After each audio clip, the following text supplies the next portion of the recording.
Good morning!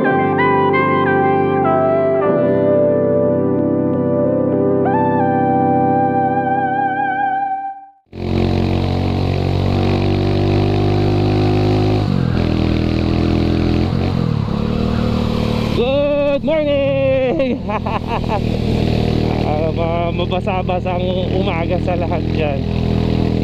Punta tayo ngayon sa Konoha ulit. Wala namang masyadong problema yung motor. Ang ano lang talaga is yung usual na sinasabi ko sa inyo sa mga nakarang video natin na cons na itong Rusi Classic 250 na wala siyang compartment. So nagpagawa kasi ako doon ng ng fabricated bracket para sa ammo box. Yung ammo box nilalagay sa gilid ng motor. Yan. So ayun is ammo, short for ammunition. Ang style niya kasi para siyang lagay ng bala. Yung iba kasi ang ginagawa, di ba, nilalagyan nga ng top box tong Rusi Classic 250. Pero ayoko kasing gawin yun kasi feeling ko nasisira yung forma nung pagiging cafe racer ng motor kung lalagyan ng ganun. Pero kung ang gagawin ko naman is yung yung ammo box, hindi siya masisira yung forma, madadagdagan pa ng aesthetic yung itsura ng motor. Ayan parang halos ganyan yung itsura nasa gilid. Yan, sa gilid lang ng motor nakalagay. Maliit lang din yung pinagawa ko, 90 cal lang yata yun.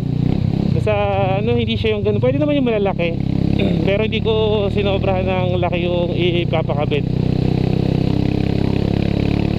Tapos isang side lang muna, titignan ko kung okay yung nabili kong, through online ko lang kasi binili yung ammunition box.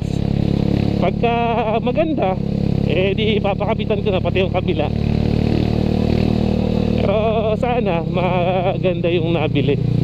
Ang pinaka main purpose ko lang din naman kung bakit bumili ako or magpapakabit ako ng ammo box, para may maliit ako na compartment na pwedeng lagyan ng shoe protector. Kasi kapag ayun isa pa nga sa sa cons na cons na sinasabi ko na ito sa Rusi Classic 250 nakakasira siya ng sapatos, particularly yung sa left side ng sapatos, kasi disikwat yung cambio na ito.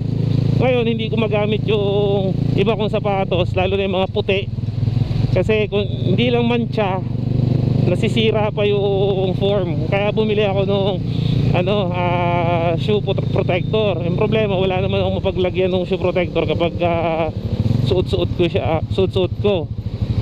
So kung merong maliit na compartment yung sa ammunition box, at least meron akong paglalagyan kahit pa paano. Maliit lang din naman kasi yun.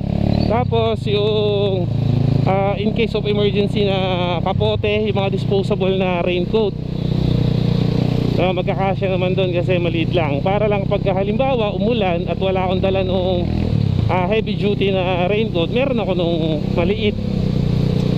Ayun, yun lang naman. Tsaka kung may mga sakaling mga ilalagay akong kung ano-ano na maliliit lang, wala ginusto ko to ginusto ko yung gantong motor.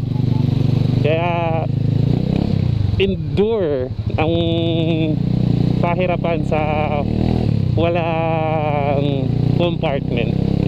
Pero marami naman kasi ways kung paano ka makaka-cope dun sa gusto mong mangyari. Gaya nung ngayon, wala nga siyang compartment, so magpapalagay tayo ng ammunition box. Medyo matagal din bago nakakuha yung pina-fabricate ko doon, kasi yung ammunition box gawa na siya, okay na yun pagka binili mo sa online. Ngayon kung paano ikakabit dito sa motor, syempre wala namang plug and play, kailangan i-fabricate. Kaya nagpa-fabricate muna tayo ng bracket. At tiwala naman ako na maganda magiging fabrication ng bracket sa Konoha. Grabe lusong dito. Lusong na lusong talaga. Tapos ipapasabay ko na rin yung papa-check ko yung ilaw. Feeling ko nag-grounded yata Kasi kapag nagsisignal ako signal ako ng kaliwa, nag-hazard show. Kaya ano, papacheck ko. Mukhang grounded yung ilaw nung pinalinis ko ng motor na nakaraan.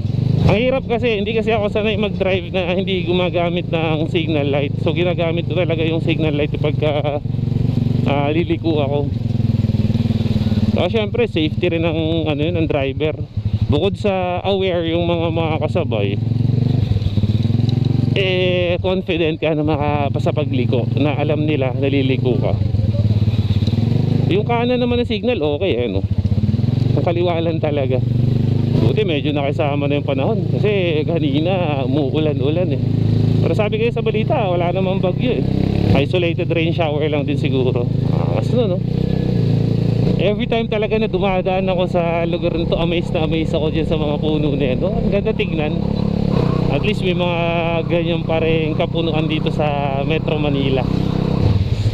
Dami ko nadadaanan na aksidente ngayon. Kanina pag alis ko rin ng bahay, may na aksidente na dun Tapos ito ngayon dito may Marikina.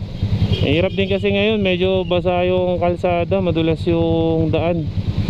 Kaya ingat-ingat dun sa mga nagmumotor.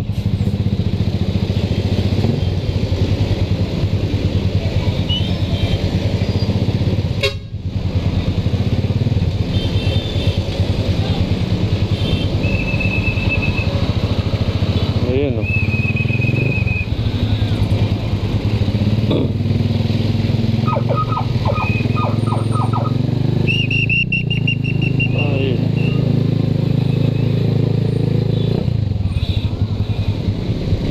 ako chill driving lang din kasi basa yung kalsada Oo, yun po, muntik na rin.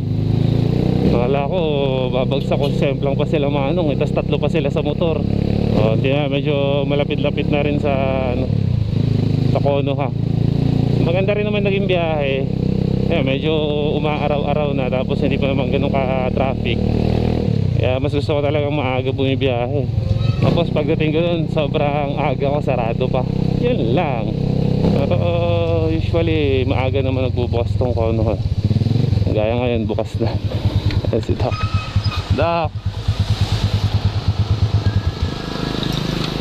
Pag-iwanan ng panahon. Kaya nga yung biro mo na totoo.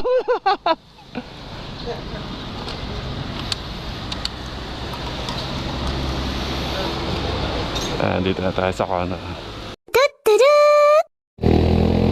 Yun, sa wakas nagkaroon na ng ammo box yung motor. Nilagay ng kapote tsaka ng mga maliliit na tools at kung ano man na pwede pang mailagay. Grabe, solid yung pagkakagawa ng bracket yan. Kung nakikita nyo dyan sa video, yan, ganyan katiba yung bracket kahit upuan. Pero syempre hindi naman siya ginawa para upuan. Pero yung pagiging sturdy nung bracket, okay na okay. Ang ganda ng pagkaka-fabricate. Napapaisip tuloy ako na pakabitan kahit pati yung yung kabila Pero kasi kaya hindi ko pinalagyan na yung kabila. Ang purpose naman kasi is para sa saddlebag. Kasi sayang naman yung saddlebag ko kung hindi ko magagamit. Yun nga lang, ang saddlebag hindi ko ikakabit kapag umuulan. Ito kahit umuulan, yung ammo box, yakang-yaka na, hindi mababasa yung gamit sa loob. Ang na lang, bibilang ko na lang ng padlock para as safety kapag may importanteng bagay na nakalagay dun sa loob ng box, tapos iiwanan ko sa parking. Solid talaga gumawa sa Konoha. Tapos isinabay na rin yung yung ilaw ko kasi nung nagpaka-carwash ako, yung signal light, pagka sisignal ko ng pakaliwa, nag-hazard siya, tapos ayaw na rin gumana ng passing light. Ngayon okay na, parehas ang gumagana. Nasunog lang daw yung may nasunog ko sa wiring. Tapos inayos, nilagyan ng diode. Tapos all good, working na siya. Kasi ako hindi ako komportable kapag wala akong signal light. Kasi ginagamit ko talaga yun. Kaya sabi ko kanina, for safety purposes. Sa susunod na balik ko doon, baka ipagawa ko na yung naman, palit na ako ng sprocket set. Kasi wala, tumutunog-tunog na yung kadena. Nakaangat na. So siguro hanggang dito na lang tong random vlog ko na to. Kung halimbawa may Rusi Classic 250 kayo at gusto ninyong magkaroon ng maliit na toolbox or lagayan ng kung ano-ano para magkaroon ng compartment, kasi sobrang liit talaga ng compartment na itong Classic 250. So I do suggest na kung paano kayo papagawa ng bracket dito sa Konoha. Dito na lang, peace and signing out. Ciao.